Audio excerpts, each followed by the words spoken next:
Study IQ IAS, अब तैयारी हुई अफोर्डेबल।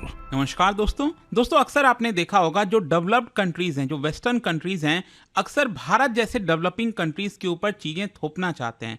जैसे कि फॉर एग्जांपल क्लाइमेट चेंज का हवाला दिया जाता है कि भारत, चाइना और जितने भी डेवलपिंग कंट्रीज हैं उनको क्लाइमेट चेंज के ऊपर फोकस करना चाहिए, कोयला कम जलाना चाहिए। अगर आप ऐसा नहीं करोगे तो हम आपके ऊपर टैरिफ लगाएंगे। तो देखिए यहाँ पर क्या है ना कि ऑलरेडी डेवलप्ड कंट्रीज ने फ़ायदा उठा लिया है। पहले तो उन्होंने बहुत सारा एमिशंस कर लिया है और पर कैपिटा इनकम अपने देश में तो बढ़ा लिया है, लेकिन जब डेवलपिंग कंट्रीज़ की बारी आई है तो यहाँ पर अलग अलग चीज़ों के बारे में बोला जाता है। हाँ, ये बात ठीक है, क्लाइमेट चेंज के ऊपर फोकस करना चाहिए, लेकिन एक बैलेंस तरीके से होना चाहिए। ज़्यादा रिस्पॉन्सिबिलिटी डेवलप्ड कंट्रीज़ को लेनी होगी। तो अभी क्या है, आपको पता होगा जो United Nations framework for convention on climate change, उसका जो कॉप होता है, that is conference of parties, तो ये कॉप 29 इस समय चल रहा है और इसी के अंदर भारत, चाइना एक साथ आए हैं और उन्होंने जो वेस्टर्न कंट्रीज का प्रोपेगेंडा है ज़्यादा टैरिफ लगाने का हमारे देश के गुड्स के ऊपर, उसको रोकने की कोशिश की। तो इसको थोड़ा समझेंगे कि एग्जैक्टली ये है क्या, यूरोप ने ऐसा क्या किया था, क्या मैकेनिज्म लेकर आए थे। काफ़ी कुछ जानने को मिलेगा, चलिए आगे बढ़ते हैं। लेकिन उससे पहले मैं आप सबको ये भी बता दूं कि आप में से जो भी लोग अगले साल 2025 में प्रीलिम्स देने वाले हैं यूपीएससी का, उनके लिए स्पेसिफिक बैच SIP प्लस, जिसके अंदर यहाँ पर जो स्टैटिक और करंट का पूरा रिवीजन होता है, टेस्ट सीरीज, सब कुछ मिलेगा। बस आपको ज्वाइन करना है, लिंक दिया है कमेंट सेक्शन में, और आपको यूज़ करना है ये कोड अंकित लाइव, ताकि आप मैक्सिमम डिस्काउंट ले सकें। और इसके अलावा अगर आप MCQs अटेम्प्ट करना चाहते हैं तो मेरे इंस्टा पेज पर जाइए, वहाँ पर स्टोरीज में जितने भी MCQs हैं उसको भी आप अटेम्प्ट कर पाएंगे। तो चलिए शुरुआत करते हैं और सबसे पहले ये देखते हैं कि एग्जैक्टली हो क्या रहा है। देखिए, आपको पता होगा अजरबैजान और अर्मेनिया, अक्सर आप इसके बारे में सुनते होंगे, लेकिन अभी जो कॉन्फ्रेंस ऑफ पार्टीज है COP 29, ये इस बार है अजरबैजान के बाकू में। अब ये लोकेशन भी इंपॉर्टेंट हो जाती है, ध्यान रखिएगा। जो बाकू है वो आपको जो कैस्पियन सी है उसके किनारे देखने को मिलेगा, तो लोकेशन थोड़ा सा ध्यान रखिएगा। बाकू अजरबैजान के अंदर आता है। तो वहां पर क्या हुआ, भारत, चाइना और कुछ और डेवलपिंग कंट्रीज के द्वारा एक फॉर्मल सबमिशन भेजा गया कॉप स्टार्ट होने के पहले। ये अभी 11-12 तारीख को जो स्टार्ट हुआ है COP 29, उसके जस्ट पहले यहाँ पर यूरोपियन यूनियन के द्वारा कुछ मेजर्स लिया गया था जिसकी वजह से भारत के गुड्स के ऊपर नुकसान हो सकता है। इसी को लेकर यहाँ पर जो डेवलपिंग कंट्रीज हैं वो एक साथ आए और उन्होंने कहा कि पहले हमें इसके बारे में डिस्कस करना चाहिए, तब हम यहाँ पर बाकी चीज़ों के बारे में बात करेंगे। लेकिन हुआ क्या कि यहाँ पर जो रिक्वेस्ट है उसको साइड में कर दिया गया और कहा गया कि इसको अब हम बाद में देखा जाएगा। खैर जो भी है, लेकिन मैं आपको बता दूं, यहाँ पर जो ट्रेड रिस्ट्रिक्शंस हैं क्लाइमेट चेंज का आधार बनाकर, ये बहुत सारा युद्ध होने वाला है, एक तरह से लिटरली युद्ध होने वाला है, क्योंकि डेवलपिंग कंट्रीज का एक स्टैंड होगा और डेवलप्ड कंट्रीज का एक स्टैंड होगा। तो उसमें देखना होगा कि यहाँ पर कैसे बैलेंस बैठता है। लेकिन इसकी वजह से होगा क्या ना कि अल्टीमेटली प्रोटेक्शनिज्म बढ़ेगा, मतलब ग्लोबल ट्रेड में गिरावट आएगी। साथ ही साथ जो ग्लोबल सप्लाई चेन है उसमें भी आपको डिसरप्शन देखने को मिलेगा। इसका कारण मैं आपको आगे बताऊंगा। ओवरऑल देखिए क्या है ना कि जब भी यहाँ पर कहा जाता है कि आप जो भी गुड्स प्रोड्यूस कर रहे हो उसमें ग्रीन एनर्जी का इस्तेमाल करिए, तो ये बात ठीक है। इसके कुछ पॉजिटिव्स हैं, जैसे कि यहाँ पर एनवायरमेंटल स्टैंडर्ड्स हाई हो जाएंगे, कई सारी चीज़ें हो सकती हैं, इनोवेशन आएगा, नई टेक्नोलॉजीज बनेंगी। लेकिन अल्टीमेटली इसका नुकसान भी ये है कि जो देश यहाँ पर उनके पास रिसोर्सेज नहीं है, कैपेबिलिटीज़ नहीं है, जो डेवलपिंग कंट्रीज हैं, वो कैसे इन सारी चीज़ों को इंप्लीमेंट करें। अल्टीमेटली जिम्मेदारी डेवलप्ड कंट्रीज की बननी चाहिए थी कि उन्होंने इतना ज़्यादा पोल्यूशन किया है पहले, तो उनके ऊपर भार आना चाहिए, उनको यहाँ पर पैसे देने चाहिए, लेकिन वो ये करने के लिए रेडी नहीं है, बट वो बार बार सलाह देते रहते हैं। खैर क्वेश्चन यहाँ पर यह है कि आखिरकार क्लाइमेट रिलेटेड ट्रेड रिस्ट्रिक्शंस है क्या। मैं आपको बताता हूँ, एक्चुअली पिछले साल क्या हुआ था, यूरोपियन यूनियन ने एक मैकेनिज्म स्टार्ट किया था जिसका नाम है CBAM, that is carbon border adjustment mechanism. इसको ध्यान से समझिएगा, ये है क्या। इसके तहत यूरोपियन यूनियन ने यह कहा कि यूरोप के अंदर जितने भी गुड्स आएंगे, जो भी यूरोप गुड्स इंपोर्ट करेगा अलग अलग देशों से, मान लो चाइना से, भारत से, साउथ अफ्रीका से, ब्राजील से, यूरोप के अंदर कोई भी गुड्स अगर आएगा और अगर वो गुड्स एमिशंस ज़्यादा निकला है, उसके थ्रू बना है वो, तब यहाँ पर उसके ऊपर यूरोप टैक्स लगाएगा, यूरोपियन यूनियन टैक्स लगाएगा। फॉर एग्जांपल मैं आपको बताता हूं, जैसे मान लीजिए भारत स्टील बनाता है और मान लो जो स्टील बना है, भारत में बना है, वो ऐसे कोयले से बना है जिससे ज्यादा पोल्यूशन होता है। तो यूरोपियन यूनियन का ये कहना है कि अगर आप वो स्टील यूरोप के अंदर बेचना चाहते हैं तो हम उसके ऊपर ज्यादा टैक्स लगा देंगे। ऑब्वियस सी बात है, मान लो अगर ज्यादा टैक्स लगेगा तो क्या यूरोप के लोग उसको खरीदेंगे? नहीं खरीदेंगे। यूरोप के लोग तो कहेंगे ना कि हमारे ही जो इंडस्ट्रीज जो स्टील बना रही है हम उसको खरीदें, हम क्यों भारत से खरीदें?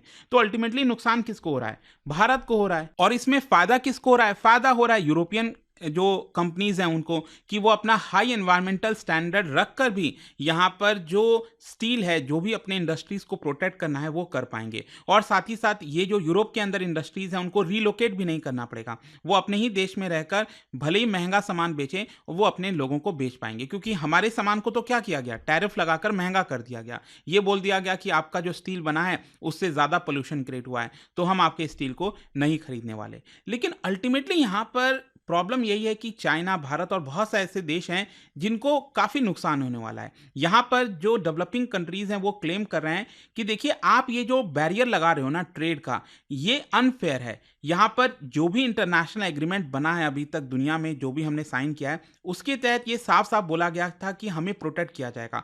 फॉर एग्जाम्पल पेरिस एग्रीमेंट की अगर हम बात करें, 2015 में जो पेरिस वाला एग्रीमेंट हुआ था, तो उसमें भी यहाँ पर बोला गया था कि जो भी यहाँ पर रिस्पॉन्स होगा, जो भी रिस्ट्रिक्शंस होगा, वो सोशल और इकोनॉमिक इंपैक्ट को ध्यान में रखते हुए होगा। आप समझिए, अगर भारत के स्टील या फिर जितने भी गुड्स के ऊपर रोक लगाई जाती है तो भारत में एक्सपोर्ट कम होगा, हमारी इकोनॉमी कम ग्रो करेगी, हमारे लोग कम आगे बढ़ पाएंगे, हमारा पर कैपिटा इनकम ज़्यादा नहीं बढ़ेगा। तो ये नुकसान हो रहा है कि नहीं हो रहा है?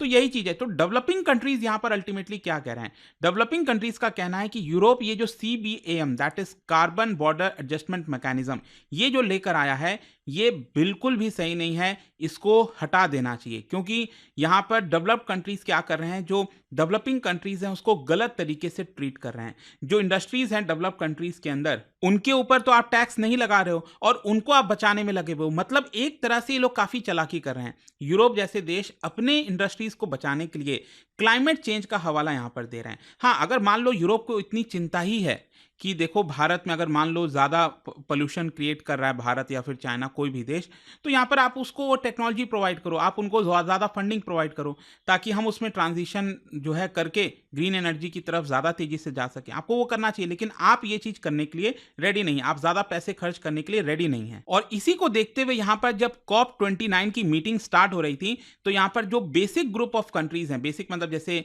India, Brazil, South Africa, China, इन सब ने रिक्वेस्ट किया कि हम चाहते हैं कि क्लाइमेट मीटिंग के पहले ये जो प्रॉब्लम्स चल रही हैं CBAM को लेकर, हम उसके ऊपर पहले डिस्कशन करें, तब हम यहाँ पर क्लाइमेट चेंज के ऊपर आना चाहते हैं। लेकिन हमारे जो रिक्वेस्ट हैं उनको दरकिनार कर दिया गया, उनको साइड में रख दिया। और वैसे मैं आपको बता दूं, ये जो CBAM लाया गया है यूरोप के द्वारा, ये कोई पहला मेजर नहीं है। इन लोगों ने पहले भी कोशिशें की हैं, लेकिन CBAM बहुत टफ है, ये बहुत ज़्यादा इम्पैक्ट करने वाला है और भारत जैसे देश को काफ़ी नुकसान हो सकता है इसकी वजह से। और इसमें अब और भी ज़्यादा चिंताएं क्यों है मैं आपको बताता हूं। देखो, अभी ये जो कार्बन बॉर्डर एडजस्टमेंट मैकेनिज्म है, इसके तहत कुछ ही गुड्स को अभी के लिए शामिल किया गया, जैसे स्टील हो गया, एल्यूमिनियम हो गया, सीमेंट हो गया। आगे क्या है, यूरोपियन यूनियन क्या करेगी, और भी बहुत सारे प्रोडक्ट्स को इसके अंदर शामिल कर देगी और कहेगी कि वो जो भी आप प्रोडक्ट्स यूरोप में बेचना चाह रहे हो वो ग्रीन एनर्जी से बनना चाहिए, नहीं तो हम टैरिफ यहां पर लगा देंगे। ठीक है, तो इसकी वजह से देखते देखते अब क्या है कि इसी प्रकार का रेगुलेशन और भी देश ला सकते हैं। फॉर एग्जांपल यूनाइटेड किंगडम हो गया, कनाडा हो गया, ये लोग भी अब धीरे धीरे कोशिश कर रहे हैं कि इस तरह के मैकेनिज्म लाए जाए। मतलब अल्टीमेटली ये है कि डेवलप्ड कंट्रीज जो इंपोर्ट करा रहे हैं डेवलपिंग कंट्री से, उसमें बाधा डालना चाह रहे हैं। और इसके अलावा भी अगर आप देखोगे तो बहुत सारे नॉन टैरिफ ट्रेड भी हैं, क्योंकि मेजर्स हैं, जैसे कि अभी तो ये टैरिफ की बात कर रहे हैं, टैरिफ लगाया जा रहा है, लेकिन और भी चीज़ें हैं, जैसे कि यहाँ पर कई ऐसे रीजन्स हैं, यूरोपियन यूनियन हो गया फॉर एग्जांपल, उन्होंने ये कहा है कि अगर जो भी प्रोडक्ट है, अगर वो इलीगली हार्वेस्टेड फॉरेस्ट से बनकर आ रहा है, वहाँ से आ रहा है, तो भी हम उसके ऊपर रोक लगा देंगे। भले ही वो सही जगह से आता है कई बार, लेकिन ये लोग कह देते हैं कि नहीं, आपने गलत तरीके से उस प्रोडक्ट को बनाया है, इलीगल तरीके से हुआ है, तो हम उसको नहीं खरीदेंगे। और इसीलिए आप देखिए यहाँ पर यूएस के अंदर भी इन्फ्लेशन रिडक्शन एक्ट आया था, जिसके तहत यूएस के अंदर कई सारे इलेक्ट्रिक व्हीकल्स के ऊपर, टेक्नोलॉजी के ऊपर काफ़ी सारा सब्सिडीज दे रहे हैं यूनाइटेड स्टेट्स ऑफ अमेरिका। और इसकी वजह से क्या होता है, भारत जैसी गाड़ियाँ और भारत जैसे जो प्रोडक्ट्स हैं वो महंगे हो जाते हैं कंपैरेटिवली, और हम उन प्रोडक्ट्स को बेच नहीं पाते हैं। तो अल्टीमेटली कंक्लूजन क्या निकलता है, मतलब जो क्लाइमेट डिस्रप्शन होगा ट्रेड की वजह से, ये किस प्रकार का होने वाला है। देखो, कई तरीके से यहाँ पर जो ग्लोबल ट्रेड है वो रीशेप हो सकता है। मतलब अभी जिस तरह से ट्रेड चल रहा है ना पूरे दुनिया में, उसमें आपको एक बड़ा बदलाव आ सकता है। स्पेशली जो ग्लोबल सप्लाई चेन है, लेट मी टेल यू, इसमें आपको काफ़ी ज़्यादा डिफरेंस आगे आने वाले समय में देखने को मिलेगा। क्योंकि अब देखो प्रॉब्लम क्या हो रहा है, नेचुरल डिजास्टर, जैसे जैसे क्लाइमेट चेंज हो रहा है तो यहाँ पर नेचुरल डिजास्टर्स भी बढ़ते जा रहे हैं। नेचुरल डिजास्टर बढ़ने से क्या है प्रॉब्लम, मैं आपको बताता हूँ। जैसे मान लो अगर कोई एक पर्टिकुलर प्रोडक्ट है, मोबाइल हो गया फॉर एग्जाम्पल। अब मोबाइल एक सिंगल देश में नहीं बनता, उसका कुछ पार्ट चाइना में, कुछ पार्ट यूरोप में, कुछ पार्ट भारत में, बहुत सारे देशों में बनता है। अब मान लो यहाँ पर किसी भी देश में डिजास्टर आ गया, मान लो चाइना में कोई डिजास्टर आ गया, तो वो छोटा सा पार्ट अगर वहां से नहीं बन आ पाएगा तो पूरा का पूरा सप्लाई चेन गड़बड़ा जाएगा और वो प्रोडक्ट नहीं तैयार हो पाएगा। तो अब यहाँ पर क्या हो रहा है, कई सारे ऐसे देश हैं, वेस्टर्न कंट्रीज हैं, वो क्या कर रहे हैं, वो अपने इंडस्ट्रीज को इन देशों से शिफ्ट करके अपने ही देश में ला रहे हैं, या फिर जो उन देशों के सबसे नज़दीक है, मान लो यूरोप, स्विट्जरलैंड हो गया, तो आसपास के जो देश हैं वहाँ पर उसको शिफ्ट कराना चाहते हैं, ताकि नेचुरल डिजास्टर की वजह से पूरा ग्लोबल सप्लाई चेन डिसरप्ट ना हो। तो ये भी प्रॉब्लम हो रही है और टेंशन हो रहा है डेवलपिंग कंट्रीज को। देखते हैं आगे क्या होता है इसको लेकर। बट आई होप कि इस वीडियो के माध्यम से आपको काफ़ी कुछ जानने को मिल गया होगा। जाने से पहले एक इंटरेस्टिंग क्वेश्चन, क्या आप बता सकते हो ये जो United Nations framework for convention of climate change है, इसका जो कॉप, पहला वाला जो कॉप हुआ था, कॉन्फ्रेंस ऑफ पार्टीज, सबसे फर्स्ट, ये कब और कहाँ पे हुआ था, आपको बताना है। इसका राइट आंसर आप सबको बताया, मेरे इंस्टाग्राम पर तो मिलेगा ही, वहाँ पर अगर आप नहीं हो कोई बात नहीं, टेलीग्राम से ले सकते हैं इसका सही उत्तर। मैं कई सारे जो MCQs हैं वो यहाँ पर स्टोरीज में डालता रहता हूँ। अगर आपको PDF चाहिए तो टेलीग्राम पर आइए, अलग अलग सोशल मीडिया पर आप जुड़ पाओगे। और जैसा मैंने आपको बताया, अगर आप सक्सेस इन प्रीलिम्स का प्लस का प्रोग्राम लेना चाहते हैं, ले सकते हैं by using this code Ankit live, you will also get maximum discount. And I hope की वीडियो आपको पसंद आया होगा। मिलता हूँ आपसे next time, till then thank you very much, see you soon. Study IQ IAS, अब तैयारी हुई अफोर्डेबल।